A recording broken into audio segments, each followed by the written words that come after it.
Olá, amigos! Vamos iniciar hoje uma série que eu sei que vai durar muito tempo, muitos anos. Nós temos a nossa série aí já com 32 programas com os luthiers, né, da criatividade da luteria brasileira, e hoje começa uma série chamada Violonistas Brasileiros.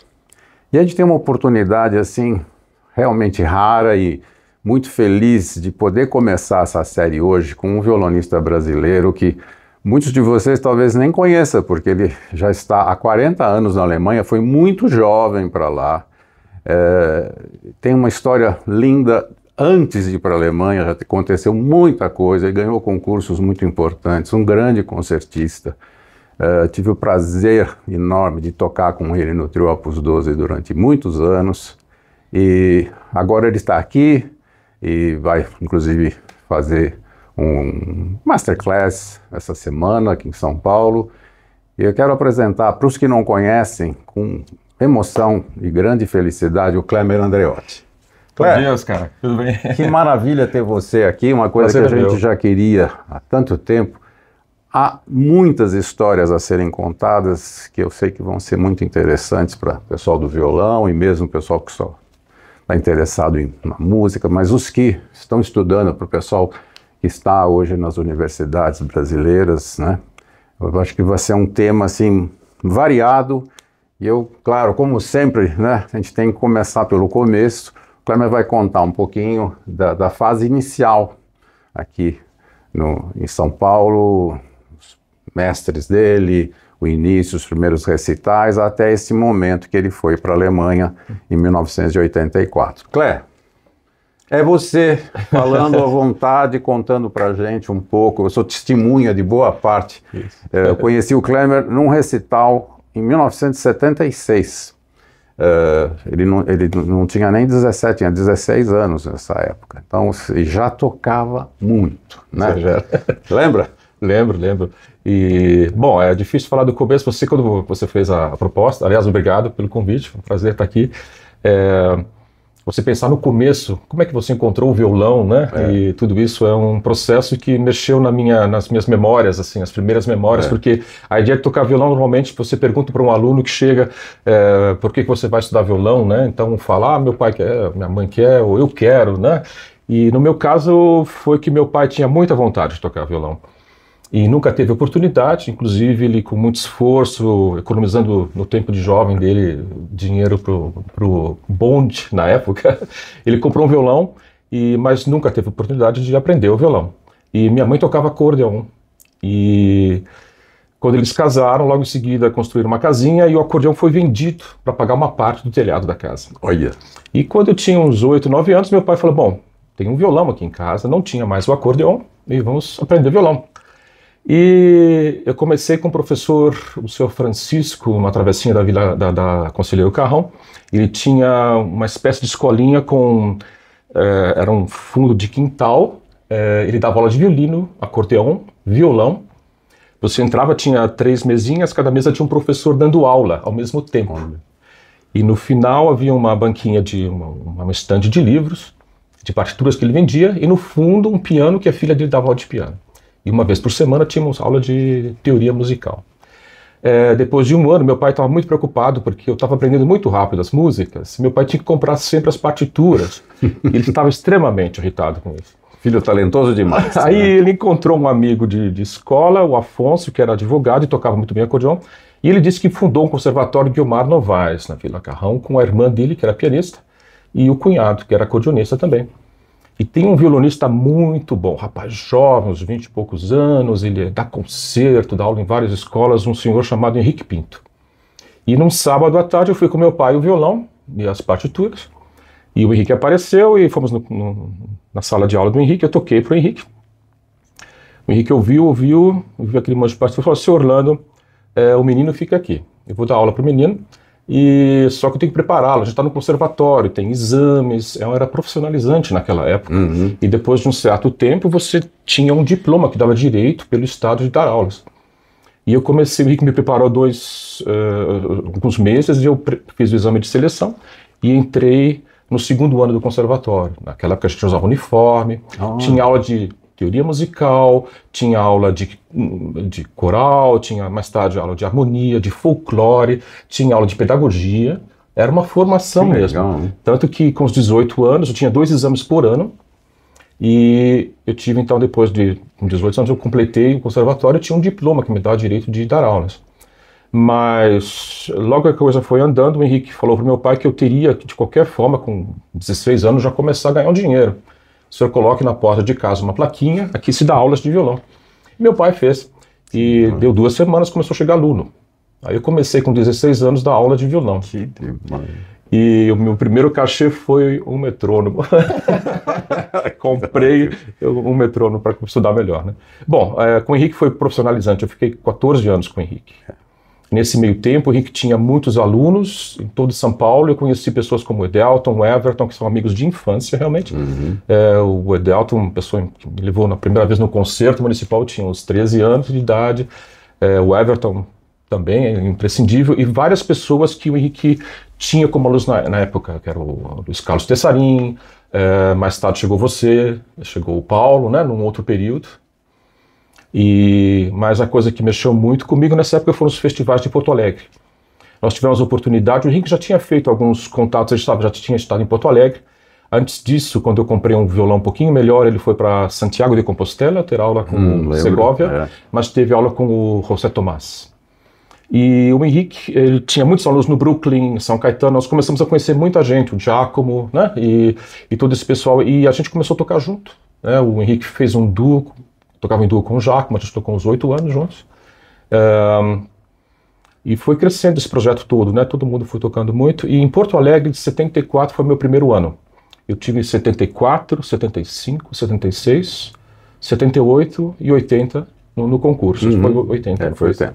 E Porto Alegre foi fascinante. Eu era um molecote e aí haviam de 100 a 150 alunos escolhidos na Argentina, no Uruguai, no Brasil, do Brasil inteiro. No primeiro projeto, no seminário de Porto Alegre, eles tinham um exame de seleção. Então vinha uma pessoa, viajava o Brasil todo e fazia exame de seleção nos centros que tinham mais polos de violão, assim, né, centralizado. E a minha primeira viagem foi impressionante, eu era molecote, né? E Calevar dando aula, o Pierre, Roberto Alcélio, Eduardo Fernandes dando concerto e fazendo concurso, eram alunos na época, o Sant'Orso lá dando aula, uma infinidade de pessoas fascinantes que estavam lá trabalhando, na época os irmãos Abreus dando concerto. Pô, eu tô mexendo numa história bem antiga, né? Nossa, mas essa foi a base do violão sul-americano, né? Exato. A gente teve essa oportunidade de viver tudo isso, né? São momentos assim, a gente...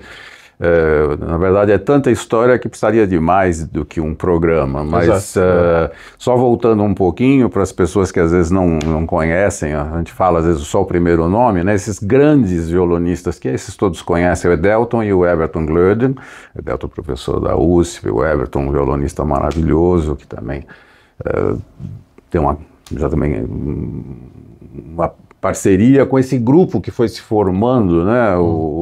Esse início muito importante para você com o Edelton e com o Everton. Depois chegou o Paulo Porto Alegre. Eu também comecei a estudar com o Henrique Pinto justamente nessa época, em 76, foi quando eu vi você tocar. O Henrique o Henrique foi uma pessoa fundamental para nós. O Henrique Pinto é uma pessoa que a gente tem que lembrar sempre. Um mestre inesquecível, mudou nossas vidas. Né? Tinha um lado profissionalizante do Henrique. Impressionante. Que não sei se era direto ou diretamente, ele tinha com todos uma motivação, ele queria que todo mundo tocasse bem. O Henrique mesmo começou a parar de tocar, tinha uma carreira muito boa, com música de câmara, com flauta, com canto. Era muito ativo a vida do Henrique. O Henrique era uma pessoa que... Olha, para vocês terem uma ideia, quando eu comecei a estudar com o Henrique, essa preparação para o conservatório, ele pedia para meus pais, nas minhas férias escolares, me levar na casa dele. Eu chegava às 8h30 da manhã, o Henrique já estava estudando desde as 6h30. Minha mãe ia embora, a gente saía de ônibus da Vila Carrão até a Moca, na casa dos pais do Henrique, e o Henrique me preparava, a gente tinha uma peça, eu ficava na salinha, o Henrique subia, era um sobrado, ele estudava em cima e ficava embaixo. Aqui um par de meia hora, 45 minutos, ele voltava, faz assim, faz assado, você quer tomar um café? Um pouco no sol. O teu violão é novo, leva o violão um pouquinho no sol, para ele pegar um pouquinho de sol com a gente. E era incrível, e me levava para casa, e ia trabalhar a tarde toda, à noite ele ia ensaiar e no fim de semana dava concertos. O Henrique tinha uma atividade enorme. E ele foi profissionalizando a gente. Ele foi o primeiro projeto acho que foi em 76, 78, da ideia de um ciclo de violões. Nós fomos para São José do Rio Pardo. Foi eu, o Everton, o Edelton e tinha mais um outro, não me lembro, acho que o Marco Antônio de Luzia. Marco Antônio de Luzia. Isso. E cada um tocou 15 minutos. Duas partes, 45 minutos, né, duas vezes, uma coisa assim. E já numa próxima série de concertos, cada um tocava meia hora. Então ficaram 2 concertos. E aos poucos foram chegando outras pessoas em vários locais que o Henrique tinha possibilidade de arranjar concertos. Então criou-se o ciclo do violão, que era um ciclo realmente dos alunos que tocavam. E com o tempo os alunos começaram a fazer muita música de câmara. Então o Edel tocava com cravo, tinha flauta, tinha um duo, tinha o Trio Opus 12 que nasceu desses projetos. Os programas eram fascinantes, a literatura que a gente tocava na época era pioneira realmente em São Paulo. Para vocês terem uma ideia, era muito difícil o acesso a partituras, o acesso à produção discográfica da Europa. O Henrique comprava tudo. E oferecia pra gente, olha, chegou o disco novo do Brim, traz um cassete que a gente vai gravar para vocês levarem para ouvir. Ah, a partitura do Noturnal eu tenho também. Então, eram umas coisas assim. Alguns meses depois, a gente ia à tarde, num sábado à tarde, na casa do Henrique, no apartamento, e o Edelton tocava a premiere do Noturnal do Britten em São Paulo. Ele tocava inteiro no Noturnal, ele explicava a peça toda pra gente e tocava uma segunda vez. Que maravilha. Eram umas coisas assim que realmente enriquecedoras nesse período. E isso essa época, além dessa sorte desse grupo todo ter se reunido, nós éramos muito unidos e a nossa paixão por violão era realmente total, e com um líder como o Henrique, houve esses ciclos de violão que cresceram muito, depois houve os nossos cursos aqui. E só para não deixar passar, que foi uma coisa extremamente importante para toda a nossa geração, essa oportunidade no Seminário de Violões da Escola Palestrina, no Sul, que eram 15 dias, 20 dias às vezes, com esses mestres todos, assim, e recitais incríveis, e que também nos deram, assim, e era, nessa época, o violão, principal violão do mundo era na América do Sul, né? Fruto do Carnevaro e todos os outros, né? E aí foi esse momento ótimo, né, Clênia? Para você chega nessa época aí que nós estamos já tocando com o trio há bons 6 anos com você, e aí vem a ideia de estudar, de ter uma formação acadêmica na Alemanha. Conta um pouquinho como é que foi essa preparação e a sua chegada lá. Bom, a ideia germinou pelo fato da gente não ter um violão representativo na área acadêmica em São Paulo nessa época. Hoje você tem em quase todas as universidades brasileiras uma cátedra de violão. E a gente não tinha, havia um preconceito enorme, na verdade. A Universidade da USP não tinha. Até é uma honra ter o Edelton lá, que é uma pessoa que realmente... o Edelton. É verdade, porque é uma pessoa que merece estar nesse posto e pelo processo, né, que aconteceu esses anos todos. Então, aquela ingenuidade de querer ir para fora, uma coisa assim que a gente sempre teve aqui, né, com os músicos, né, de ir para fora. Eu me lembro que eu vi um concerto de despedida do Marco Pereira, indo para a Europa. Eu vi o concerto de despedida do Paulo Bellinati, as impressões deles quando eles vinham para o Brasil. A gente ficava assim fascinado, eles estão fazendo isso, fazendo aquilo e tal, né? E ao mesmo tempo a gente via os discos do Brim, do Williams, a gente tinha impressão assim, e via aquele pessoal indo para Paris fazer concurso, a gente via o nível que era possível ser tocado na época. E o primeiro sonho era um país de língua inglesa. A ideia de ir para os Estados Unidos, eu lembro que a gente até tinha um certo plano em comum na época, né, de fazer a coisa. E como eu montei uma república com o Everton, nós saímos os dois de casa na mesma época, e uma coisa que na época também não era muito comum, porque a gente estava lá na zona sul de São Paulo praticamente o tempo todo. Eu ia para São Caetano, eu ia até Taubaté dar aulas. Estava muita aula nessa época. E os concertos. Eu tinha alunos no Porto Seguro, que é uma escola alemã aqui em São Paulo, e eu tinha muitos alunos alemães e austríacos. E uma aluna me ofereceu conhecer um professor dela, que ele esteve até num concerto do trio, e a escola Porto Seguro até hoje, ela tem os alunos normais, mas tem os alunos que vão fazer os cursos na Alemanha, e eles mandam os professores da Alemanha para trabalhar. E veio uma família da Alemanha, a família Appel, o Reinhold e a Doris, e eles moravam ali no Brooklyn, e ele dava aula de música e inglês, eram só as matérias dele. Eles vieram com um filho, nasceram 2 filhas aqui no Brasil, ficaram 7 anos no Brasil. E ele tinha um quarto que ele estudou alaúde. Então ele tinha alaúde, tiorba, guitarra barroca, vihuela, ele tinha aqueles instrumentos todos em casa. Ele entrava num quarto, aqueles instrumentos todos, e aquilo me fascinou, né? Aquela coisa toda. Veio uma revista alemã, guitarra, Lauter, alaúde e violão, muito famosa na época. E ele me jogou 3, 4 exemplares na mão. Ele ouviu aquela história de ir para os Estados Unidos. O que você vai fazer nos Estados Unidos? Vai para a Alemanha. Lá tem alaúde, tem isso. Você pode aprender um instrumento novo. Aquilo cresceu na minha cabeça. E foi feito um plano que só deu certo depois de quase 1 ano e meio, 2, né? A logística foram eles que me ajudaram muito.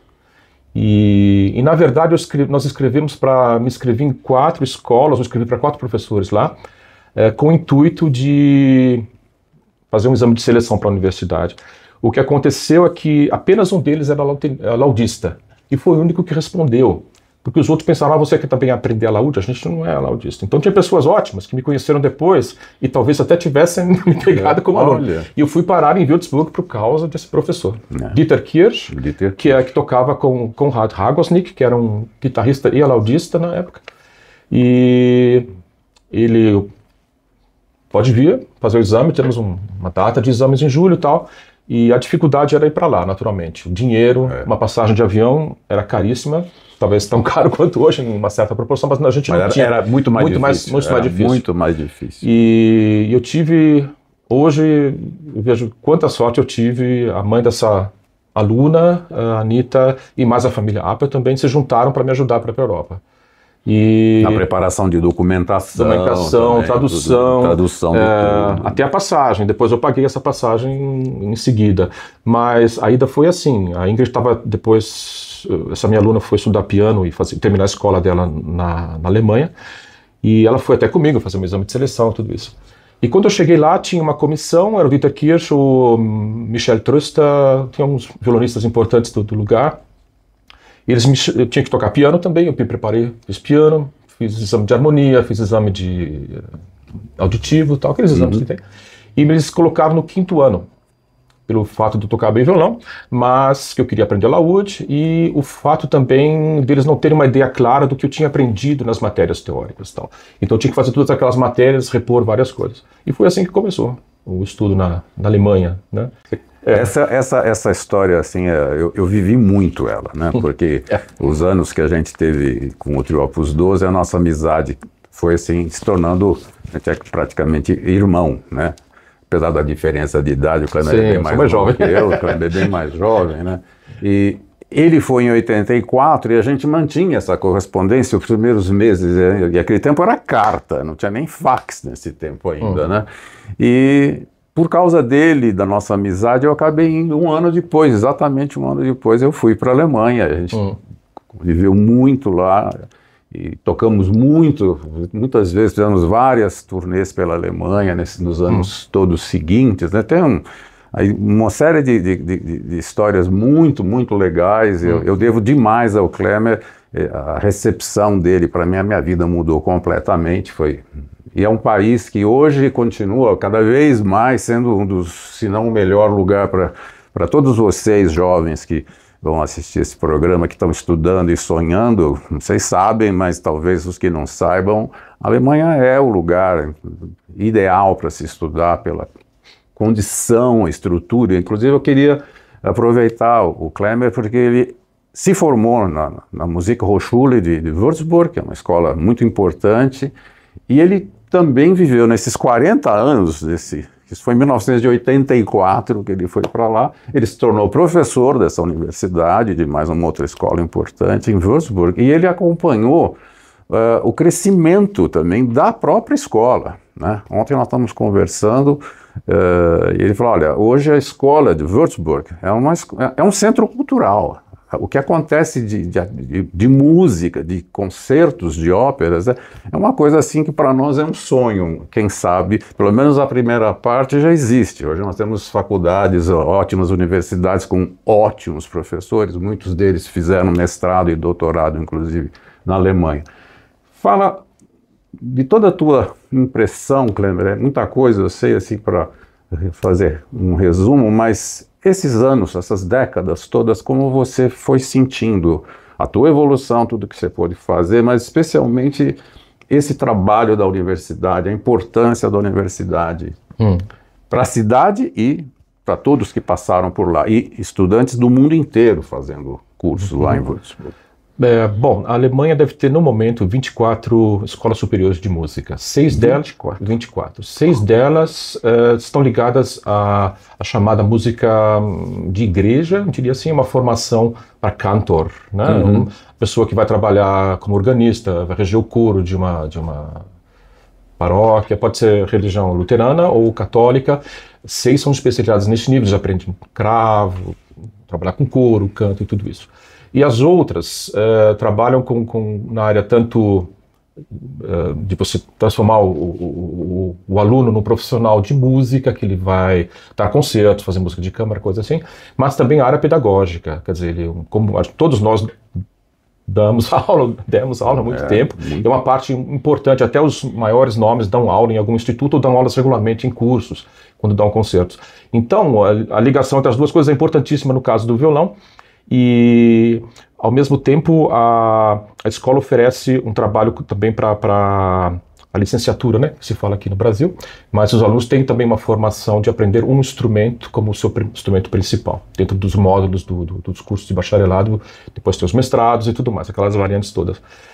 O sistema acadêmico está mais ou menos organizado como nos Estados Unidos nesse meio tempo, depois tivemos uma reforma, com a reforma que foi feita em Bolonha, para toda a comunidade europeia. Com isso, você possibilita o aluno trocar de faculdades e fazer uma espécie de intercâmbios. Então, nós temos um intercâmbio com a Espanha, com a cidade de Salamanca, com a Musikhochschule, com a Escola Superior de Sevilha. Temos contato com professores de Florença, temos contatos com professores da Inglaterra, dos Estados Unidos, do Japão. Então, há a possibilidade, se o aluno se interessa, dele conseguir uma bolsa pelo Erasmus para poder fazer esse tipo de intercâmbio. Voltando ao tema escola, a Escola Superior de Música de Würzburg é uma parte de uma entidade que é a Universidade de Würzburg, que tem 36, 37 mil estudantes. A cidade mesmo tem 120 mil habitantes só. Uma cidade pequena de interior. Mas é uma das universidades mais antigas da Alemanha. 30% são estudantes da universidade. E a escola de música tem uma média a nossa escola tem uma média de 500, varia isso entre 500 a 700 alunos. Eles vêm da Ásia, vêm do leste europeu, vêm da América Latina, vêm dos Estados Unidos, é bem misturado a quantidade de alunos. O que é interessante é que no passar dos anos a escola tomou uma posição claramente ativa em relação à sociedade, né, em termos de oferecer uma oferta de cultura para a sociedade. Então, por exemplo, começa até pelo trabalho de você oferecer tipos de aula que são abertas. Você tem todas as terças e quinta-feiras ao meio-dia concertos na faculdade. Então os alunos testam os seus programas na faculdade e as pessoas vão, de graça, sabem o horário, tem um apresentador que vai apresentar o belo teatro que eu estive lá várias vezes. Nós temos agora, vamos abrir o 4º prédio, um prédio novo. Nós temos uma sala grande para 800 pessoas, as outras 2 salas estão uma média de 300 a 200 pessoas, tem uma sala de ópera, que é uma pré-escola de ópera, uma escola de ópera que oferece 3 a 4 óperas por ano, inclusive ópera com música antiga, onde os violonistas têm oportunidade de aprender alaúde, tiorba, guitarra barroca e participar dos projetos. Quer dizer, a classe de violão tem um módulo dentro do bacharelado que eles podem ter aula de alaúde. Então isso oferece uma outra possibilidade profissional para aqueles que talvez tenham dificuldade de conseguir uma vida. A gente tem aquela impressão que todo mundo vai ser solista e tudo isso, mas há outras possibilidades no campo de trabalho envolvendo música antiga, música contemporânea. Há alunos que talvez tocam uma guitarra elétrica muito bem e pode usar essa habilidade para trabalhar com música contemporânea, que é muito usado em guitarra elétrica, por exemplo. Não quer dizer que todo mundo encontre o ideal musical dele, mas, por exemplo, uma pessoa que faz música antiga, ela toca em lugares que a gente normalmente não toca. As melhores igrejas, lugares que têm uma acústica diferente, viajam com grupos fazendo uma música que tem envolvimento tudo com improvisação também. Então, a gente tem uma das possibilidades, né? Então nós temos várias coisas culturais que praticamente estão ligadas também diretamente às escolas municipais da cidade. Nós temos um ginásio, que eu dou aula também nesse ginásio, é um ginásio que está envolvido só com música. Desde a 5ª classe, quer dizer, o aluno sai do primário, o ginásio na Alemanha é o nosso ginásio e colégio junto, né? São até a 13ª classe, e os alunos aprendem um instrumento. Alguns que entram na escola porque já tocam um instrumento. Alguns entram porque são muito bons já no seu instrumento no 5º ano, e já ficaram no primário aprendendo algum instrumento, e esses são aconselhados a trabalhar com a gente com o pre-college da universidade. Há um intercâmbio. Quer dizer, nós temos até uma pequena elite de alunos que vai na Musikhochschule já ter aula com professores de lá, no pre-college, e depois vão estudar. Então, a gente acompanha esses alunos, por exemplo, para fazer concursos de juventude, concursos internacionais, se eles são bons. Então, é um intercâmbio muito, muito grande. A cena está realmente crescendo. E a cidade tem festivais importantes. Nós temos uma festa Bach, uma festa Mozart, e nesses festivais os alunos também estão envolvidos. Os alunos da universidade, mas os alunos do ginásio também. Então, você tem a possibilidade em vários locais da cidade de apresentar o seu trabalho na biblioteca da cidade, em salas especiais ou em igrejas da cidade. Então, você tem toda semana alguma coisa acontecendo, né? E existe uma ópera, nós temos uma orquestra B, um teatro que foi reformado, tem uma ópera, tem uma orquestra que ganha bem e tem uma boa sala, tem teatro, tem balé. Isso tem também na cidade, quer dizer, uma cidade de 120 mil habitantes. Nós temos 37 coros da cidade, coros assim de gente amadora. Pelo menos 2 coros profissionais, um coro Bach e o coro Monteverdi, que são profissionais. A catedral da cidade, porque a cidade é um bispado, ela tem a sua própria orquestra e o seu próprio coro também. Então você tem uma atmosfera cultural bem intensa na cidade, né?